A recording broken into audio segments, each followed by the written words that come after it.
Hey guys, welcome back to the channel and this is success maker. बात करेंगे MEG 4 previous year question paper को, जो कि 2023 जून का है। और एक सीक्वेंस फॉलो होता है कि जो जून का पेपर फॉर्मेटिंग है वो उसका फॉर्मेट अलग, थोड़ा सा अलग होता है, और दिसंबर वाले बैच का दिसंबर के साथ मैच करता है। तो इसीलिए मैं आपके साथ डिस्कस कर रही हूँ लास्ट ईयर जून 2023 का क्वेश्चन पेपर।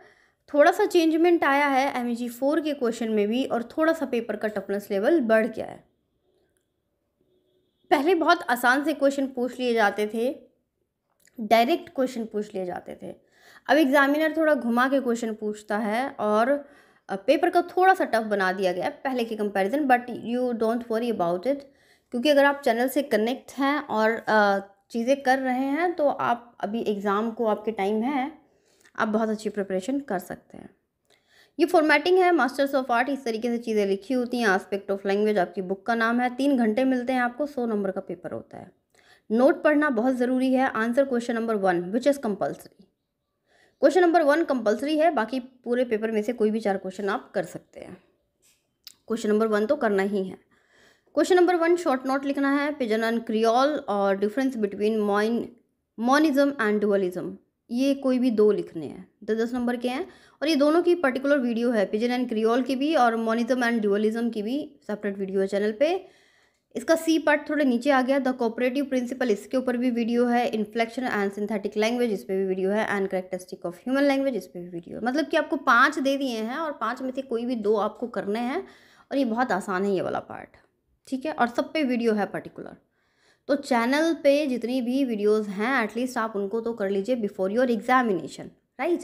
क्योंकि अच्छे नंबर चाहिए तो थोड़ा सा तो स्ट्रगल करना पड़ेगा, है ना।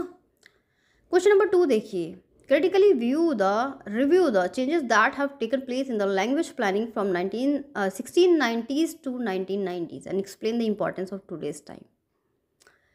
लैंग्वेज प्लानिंग की बात की गई है, तो अब यहाँ पे टाइम एरा दे दिया है। आप टाइम एरा को थोड़ी देर के लिए भूल जाइए। मैंने कहा ना, पेपर की फॉर्मेटिंग बदल गई है। अब डायरेक्ट क्वेश्चन नहीं पूछ रहा है आपसे। यहाँ पे उसने डायरेक्ट नहीं लिख दिया कि एक्सप्लेन लैंग्वेज प्लानिंग और इलेबोरेट करो या उसकी इंपॉर्टेंस बताओ। बात वही है ये, है ना। लेकिन उसने आपको एक टाइम पीरियड दे दिया। अब आप सोचेंगे पता नहीं क्या पूछ ले, इसमें क्या बताना है आपको। लैंग्वेज प्लानिंग के बारे में बताना है और उसकी इंपॉर्टेंस क्या है आज की डेट में, ये बताना है, ठीक है।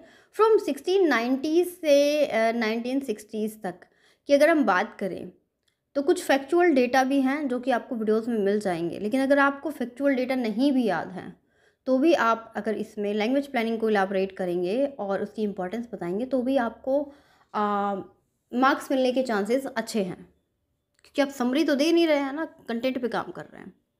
नेक्स्ट क्वेश्चन है, what is the difference between generatives and the structuralist. इसके ऊपर वीडियो, कंप्लीट वीडियो है, आप उसको देख सकते हैं कि जनरेटिव्स क्या होते हैं और स्ट्रक्चरलिस्ट क्या होते हैं। स्ट्रक्चरलिज्म की हमने बहुत बात की थी, है ना। इसके ऊपर क्वेश्चन पूछ लिया गया है। What is the binding theory, discuss with example and reference of anaphor, pronominal and other bound element. Binding theory से क्वेश्चन आ गया। पहले बाइंडिंग थ्योरी नहीं पूछी जाती थी। अगर मैं 1-2 साल पहले की बात करूँ तो बाइंडिंग थ्योरी किसी भी PYQ में नहीं आती थी। एज आई टोल्ड यू कि पेपर का पैटर्न थोड़ा सा बदला है, फॉर्मेटिंग थोड़ी सी बदली है, इंपॉर्टेंट क्वेश्चंस भी कुछ हद तक बदल गए हैं, क्योंकि बाइंडिंग थ्योरी नहीं पूछी जाती थी लेकिन अब पूछी जा रही है, तो आपको करना है। How to classify morphemes in English, explain with example and difference between free and bound morpheme and grammatical and lexical morpheme। ये क्वेश्चन भी नहीं पूछा जाता था पहले, मॉर्फीम के ऊपर भी क्वेश्चन नहीं आता था। But now examiner have change some criteria.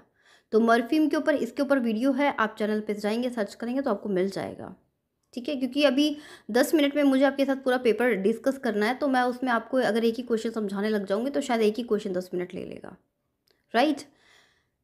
तो ये टॉपिक्स आपको कर लेना है। Describe the English vowel and explain. अच्छा, ये जो क्वेश्चन नंबर 6 है, ये पहले भी इंपॉर्टेंट की लिस्ट में था, आज भी इंपॉर्टेंट क्वेश्चन की लिस्ट में है। पहले भी इंग्लिश वोवल से रिलेटेड क्वेश्चन पूछा जाता था, या कभी कभी डिफरेंस पूछ लिया जाता था वोवल्स एंड कंसोनेंट्स में, and right now is also. Question 7, explain the process of standardisation with reference of consequences of implementing this process. कि स्टैंडर्डाइजेशन क्या होता है, यहाँ पे जो लैंग्वेज का स्टैंडर्डाइजेशन होता है उसकी बात हो रही है और किस तरीके से उसको इम्प्लीमेंट करेंगे। तो स्टैंडर्डाइजेशन ऑफ लैंग्वेज इसका भी एक टॉपिक है जिसको मैंने अच्छे से कराया है और ये क्वेश्चन भी पहले नहीं पूछा जाता था। लैंग्वेज प्लानिंग पूछी जाती थी, लैंग्वेज के करैक्टरिस्टिक्स पूछे जाते थे, लेकिन लैंग्वेज का स्टैंडर्डाइजेशन का प्रोसेस नहीं पूछा जाता था, जो एक फॉर्मेटिंग पे काम करता था पहले इग्नो। लेकिन अब उसने कुछ अपने इंपॉर्टेंट टॉपिक्स को अलग कर दिया है बिल्कुल पुराने PYQs से। तो ये क्वेश्चन आपको कर लेना है कि स्टैंडर्डाइजेशन ऑफ लैंग्वेज वीडियो डालो बाय सक्सेस मेकर, आपको मिल जाएगा, आप वहाँ से इस क्वेश्चन को कवर कर लें। ठीक है, तो इसने बोला था कि क्वेश्चन नंबर जो 1 है वो कंपलसरी है। तो क्वेश्चन नंबर 1 तो बहुत आसान है, जिसमें आपको पिजन क्रियोल, मोनिज्म और डुअलिज्म, ह्यूमन लैंग्वेज की करैक्टरिस्टिक्स और कोऑपरेटिव प्रिंसिपल पूछ लिया। तो इनमें से कोई भी 2 करना है। तो आई होप ये तो आपको सारे ही आते होंगे। पहले देखो कितना आसान पूछता था पेपर में, the characteristics of human language के ऊपर ही पूरा पर्टिकुलर क्वेश्चन दे देता था। डिफरेंस बिटवीन ह्यूमन लैंग्वेज और एनिमल लैंग्वेज पे क्वेश्चन देता था 20 मार्क्स का। कभी कभी आपकी थ्योरीज पूछ लिया जाता था, ओरिजिन ऑफ थ्योरीज का क्वेश्चन आता था, वो भी 20 मार्क्स का। लेकिन नाउ दे हैव चेंज, अब इसने क्या पूछ लिया, लैंग्वेज प्लानिंग का क्वेश्चन पूछ लिया 1960s से लेके 1990s तक के बीच में, मतलब कि इम्पोर्टेंस ऑफ लैंग्वेज प्लानिंग। तो लैंग्वेज प्लानिंग वाले टॉपिक को छोड़ना नहीं है, जेनरेटिव प्रिंसिपल्स वाले क्वेश्चन को भी देख लेना है और बाइंडिंग थ्योरी को कर लेना है, क्लासिफाई मॉर्फिम्स। उसके बाद कॉन्सोनेंट वाला तो सेम क्वेश्चन है और इसमें से कोई भी क्वेश्चन नंबर 2 से लेके 7 तक के बीच में आपके 6 क्वेश्चन होते हैं, 6 में से कोई भी 4 क्वेश्चन करना है। It means you can skip any 2, right. तो इसको स्किप कर लेंगे और इसको आप कवर कर लेंगे। तो ये मैंने क्वेश्चन पेपर आपके साथ डिस्कस किया है, ये है जून 2023, राइट। अब आप देख लीजिए क्वेश्चन पेपर की फॉर्मेटिंग थोड़ी बदल चुकी है। तो जो टॉपिक्स इसमें दिए हैं उन टॉपिक्स को कवर कर लो वीडियो से और उनको नोट्स में लिख लो, क्योंकि MEG 4 थोड़ा सा पेपर का पैटर्न बदल गया है, बहुत आसान आपसे नहीं पूछेगा। मैं आपको डरा नहीं रही हूँ, मैं आपको समझा रही हूँ, क्योंकि पेपर आप ही को देना है ना। अगर मैं आपसे बोलूँ कि पेपर बहुत आसान आएगा, आप है ना तीर मार लेंगे और आप 100 में से 200 नंबर ले लेंगे, तो उसका कोई यूज़ नहीं है। क्योंकि झूठ बोल के मैं आपको कुछ टाइम के लिए सेटिस्फेक्शन दे सकती हूँ, कुछ टाइम के लिए शायद आपको अच्छा लगे कि हाँ अगर बोला है तो फिर पेपर आसान ही आएगा, बट रियलिटी क्या है, पेपर का फॉर्मेट थोड़ा सा टफ हो गया है। आपको कुछ उन टॉपिक्स को भी पढ़ना है जो पहले आपने बहुत अच्छे से नहीं पढ़ा था, ठीक है। और जो PYQs हैं उनको बहुत फोकस पे रखना है, क्योंकि PYQs से ही तो पेपर का लेवल पता चलता है। मैंने आपके साथ 2023 का डिस्कस किया है, आप जून 2022 का क्वेश्चन पेपर भी देखेंगे, एक नज़र ज़रूर मार लेना और उसको क्वेश्चंस लिख लेना, ठीक है। और आने वाले एग्ज़ाम के लिए भी बिल्कुल प्रिपेयर रहिए, पढ़ते रहिए। कोई प्रॉब्लम हो, कोई क्वेरी हो तो आप मुझे कमेंट कर सकते हैं। एंड टाइम वेस्ट नहीं करना और बिल्कुल पैनिक नहीं होना है कि मैम इसकी वीडियो नहीं आई, उसकी वीडियो नहीं आई। जितनी भी MEGs हैं सब पे आपको गाइडेंस वीडियो मिलेगा, सब पे आपको PYQ मिलेगा, सबका आपका गेस्ट पेपर मिलेगा, सबको आपको इम्पोर्टेंट क्वेश्चंस मिलेंगे।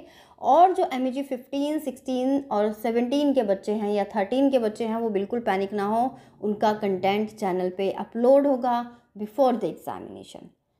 थोड़ा सा पेशेंस रखिए और ट्रस्ट रखिए मुझ पे। Stay connected. Thank you so much and this is success maker. Good luck.